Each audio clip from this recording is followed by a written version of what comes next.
बात करते हैं समयपुर बादली के संजय कॉलोनी में एक बड़ा हादसा हुआ है। बारिश के पानी में डूबने से बच्चे की मौत हो गई है। 7 साल के मासूम बच्चे की डूबने से मौत हुई है। शौच के लिए ये 7 साल का बच्चा निकला था जिसका नाम रेहान बताया जा रहा है और जल भराव में डूब गया। परिवार की जिम्मेदारों पर कार्रवाई की मांग, या परिवार के लोगों ने जो जिम्मेदार लोग हैं उन पर कार्रवाई करने की मांग की गई है।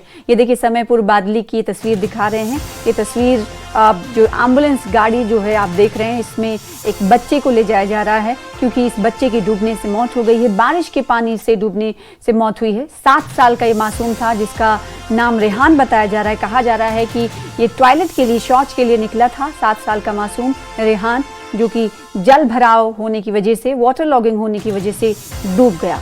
परिवार ने जिम्मेदारों के खिलाफ कड़ी कार्रवाई की मांग की है।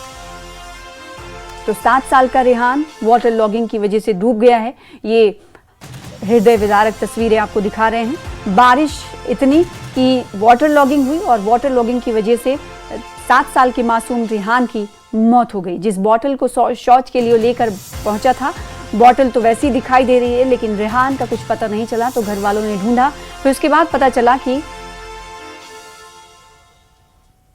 बच्चे शौचालय गए थे, पैर फिसला गिर गए। पानी बहुत सारा भरा हुआ था।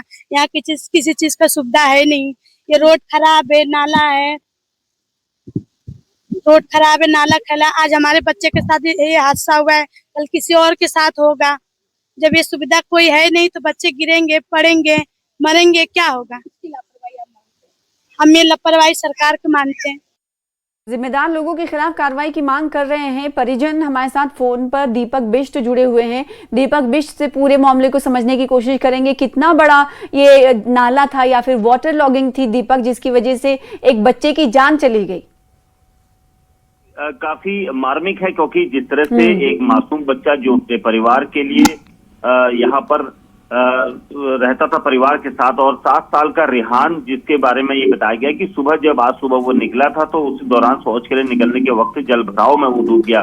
परिवार के लोग जब तलाशते क्योंकि वो घर नहीं पहुंचा तो 2 घंटे के बाद एक खाली प्लॉट में भरे पानी में उसका शव मिलने का उन्होंने दावा किया। उनका ये कहना था कि बारिश हो रही थी सुबह से और उसी जल भराव की वजह से उनके मासूम की जान चली गई। क्योंकि इस पूरे मामले पर लापरवाही के लिए उन्होंने ठीकरा फोड़ा है प्रशासनिक अमले पर, क्योंकि यहाँ पर जिस तरह से जल भराव की स्थिति हुई उसको समय पर अगर निकाला जाता, जो नाले वहाँ पर हैं, नालियां हैं, उनकी सफाई की जाती तो शायद पानी इतना नहीं भरता जिसमें उस मासूम बच्चे की जान चली गई। घर वालों को कैसे पता चल पाया दीपक कि बच्चा अभी तक लौटा नहीं है? क्या कहा, क्या जानकारी इसको लेकर?